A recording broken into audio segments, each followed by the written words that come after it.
Bonjour à tous, bienvenue pour ce nouveau Jouer avec moi, numéro donc 40. Vous allez voir, il est un petit peu long parce que c'est une donne un petit peu à tiroir. Donc on va regarder le début dans la première partie et puis la suite dans la deuxième partie réservée aux abonnés. Voilà, la petite page de pub rituelle. Les stages donc de fin 2025, les deux réveillons à Orange avec Philippe Toffier, moi-même, et hier avec Dominique Pilon. Et puis pour l'instant en France sont programmés un voyage dans le Luberon, donc du 23 au 30 avril. Vous avez une réduction de 5% sur l'hébergement qui prend fin dans quelques jours, le 22 octobre. Et sinon, dans le Périgord, il y a un petit peu moins le feu parce que la réduction va jusqu'au 31 décembre. Voilà, donc n'hésitez pas à aller jeter un petit coup d'œil sur voyage, stage et voyage sur Amour du Bridge pour avoir les prix, tous les renseignements, les bulletins d'inscription, etc., etc. Voilà.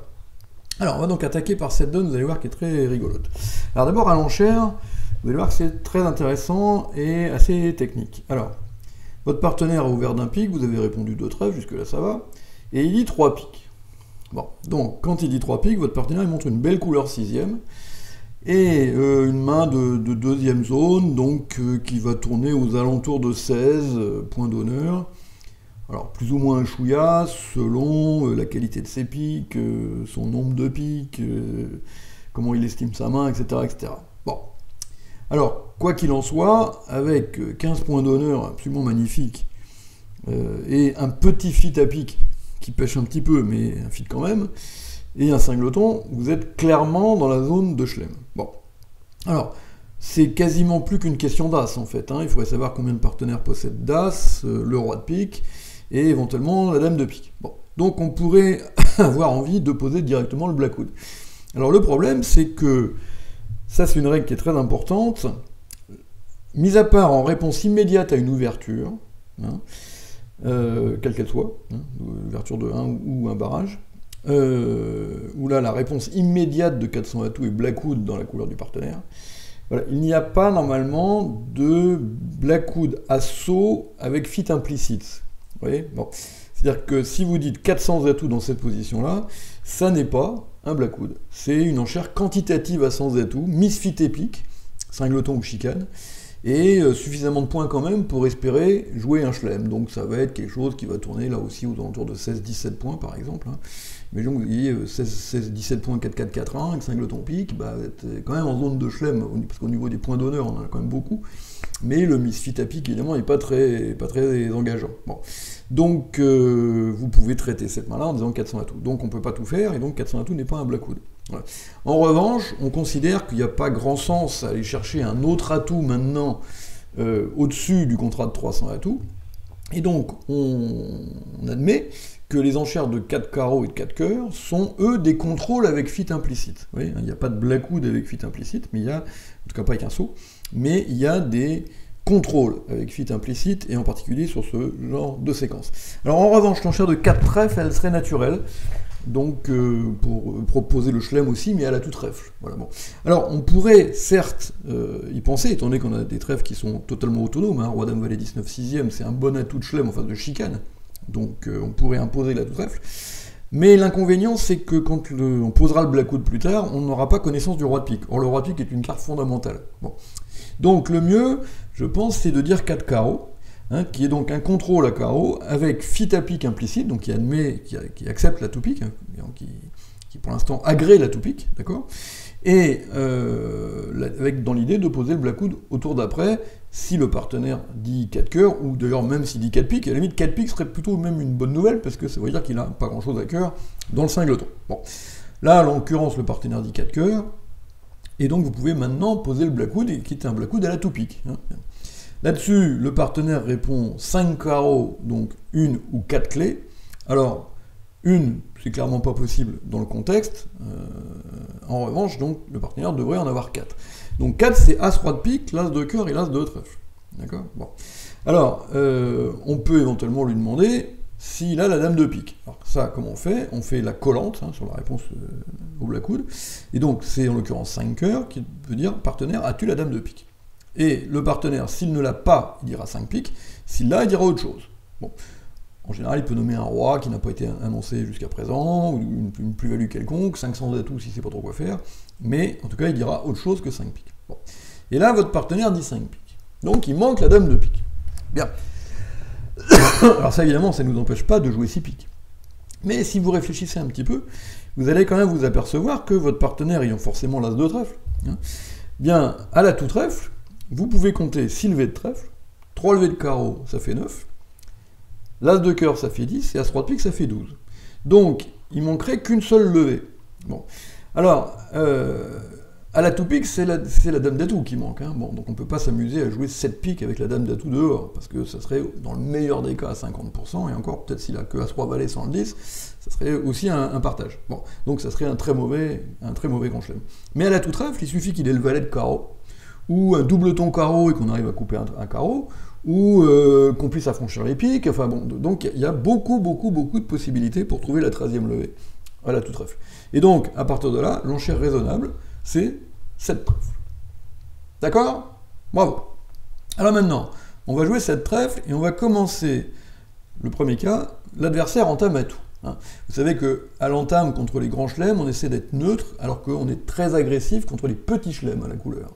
On est neutre contre 600 atouts, mais agressif contre les petits chelems à la couleur. Surtout les petits chelems déclarés avec des mains irrégulières. Les petits chelems déclarés avec 2 mains régulières l'une en face de l'autre, là on est en général plus prudent. Bon. Donc, contre les petits chelems à la couleur, en général on entame très agressif sous les rois, sous les dames, pour essayer de créer une levée vite, mais contre les grands chelems, évidemment, on n'a pas d'intérêt à essayer d'affranchir quelque chose, ça n'a pas de sens, parce que si on prend la main, pour encaisser ce qu'on a affranchi, c'est que ça va chuter de 2, hein, donc ça n'a pas d'intérêt. Donc on essaie d'entamer neutre, et donc très souvent, l'entame la plus neutre contre un grand chelem, c'est atout. Bon. Alors là, votre adversaire entame atout et le mort s'étale. Et vous voyez que votre grand chelem à trèfle est absolument excellent, puisque vous avez donc les 12 levées de tête qu'on avait comptées à l'enchère, et que, après l'entame à trèfle, il suffit de pouvoir affranchir les piques. Bon. Donc ça va gagner sans aucun problème, dès que les piques seront 3-2, ou que la dame de pique sera sèche. Bon. Alors, le début est facile, vous prenez de l'as de trèfle pour ne pas vous bloquer bêtement, vous enlevez les atouts de l'adversaire, puisqu'il n'y a absolument aucune raison de prendre le risque de se faire couper un pic, vous jetez un pic qui ne sert à rien, il n'y a pas besoin de les faire tous, hein, il suffit de faire une levée, hein, en plus de l'as-3. Et maintenant, vous attaquez les piques. Alors, vous jouez pique pour l'as, ou pour le roi, et vous encaissez l'as de pique. Si tout le monde fournit, vous pouvez tabler votre jeu. Pique coupé, tous les piques sont maîtres, et on n'en parle plus. Bien. Et vous avez l'as de cœur pour aller chercher les piques. Alors, évidemment, vous pensez bien que ça serait trop facile, et qu'il y a un adversaire qui va défausser sur cette as de pique. Et là, on va regarder ce qui se passe dans les deux cas. Si c'est celui de gauche qui défausse, ou si c'est celui de droite. Alors, premier cas de figure, c'est celui de droite qui défausse, et donc vous avez les piques qui sont à votre gauche. Bon. Alors évidemment, vous auriez gagné en faisant l'impasse, mais enfin, ça aurait été une ligne de jeu parfaitement ridicule. Bien. Alors maintenant, comment est-ce que vous allez vous sortir de là? Bien. Alors, sachant qu'il y a 4 cartes à pique à votre gauche et une seule carte à pique à votre droite, il est assez peu probable que les carreaux soient mal répartis avec la longue du même côté que les piques. Vous voyez, bon. Donc du coup, à ce stade-là, soit les carreaux sont 3-3 et votre 2 de carreau est maître, soit il y a 4 carreaux ou 5 carreaux dans une main, et à ce moment-là, c'est plutôt dans la main de droite. Vous voyez, bon, c'est pas sûr, hein, absolument. Mais si c'est le cas, vous êtes sûr de gagner. Voilà. Alors, comment est-ce qu'on va procéder? Vous allez, alors toujours pareil, hein, vous pouvez appuyer sur pause si vous voulez un petit peu de temps pour réfléchir. Alors, on va rentrer en main à l'as de carreau. Alors, dans la théorie, il vaudrait mieux encaisser les atouts sans toucher au carreau. Je vais vous faire encaisser les carreaux d'abord, ce qui est une petite bêtise, parce que ça a moins de chances de déclencher une erreur de vos adversaires, mais c'est juste pour simplifier le diagramme de fin de coup. Voilà. Et ça ne change rien, en fait. Hein. Bien. Donc, vous encaissez vos carreaux, pour voir, et vous voyez que, un peu comme prévu, ils sont mal répartis, et que le dernier carreau, le valet en l'occurrence, est à votre droite. Voilà. Et à partir de là, vous connaissez donc la dame de pique à votre gauche, le valet de carreau à votre droite, et là, vous pouvez tabler votre jeu en disant juste fait. C'est beau, hein? Bon, alors pourquoi? Regardez. Vous encaissez les atouts. Alors, on va tirer 2 tours d'abord, vous jetez 2 piques du mort, évidemment, surtout pas le 10 de cœur, pour arriver donc à une position où pour l'instant les adversaires ont gardé tous leurs honneurs à cœur. Bien. Et on arrive donc à 3 cartes de la fin, et on en est là. Et vous savez qu'il reste à gauche la dame de pique, et à droite le valet de carreau. Et quand vous encaissez votre dernier atout, regardez ce qui se passe. Votre adversaire de gauche, qui a la dame de pique, est bien obligé de garder la dame de pique. Et on lui demande de garder que 2 cartes, donc il va être forcément obligé de jeter un cœur, donc n'en gardant qu'un seul. Maintenant, vous jetez le valet de pique qui a fait son travail, et qui ne sert plus, et résultat des courses, c'est celui de droite maintenant, qui se retrouve sous pression, parce que lui, il lui reste un carreau, et donc, pareil, on lui demande de garder que 2 cartes. Donc s'il veut garder son carreau, pour ne pas libérer votre 2, il va être obligé, lui aussi, de défausser un cœur. Résultat des courses, il n'y a plus qu'un cœur dans chaque main. Et maintenant, vous pouvez jouer cœur pour l'as, et votre 10 de cœur est automatiquement maître. Voilà, hein, vous voyez la position à 3 quarts de la fin.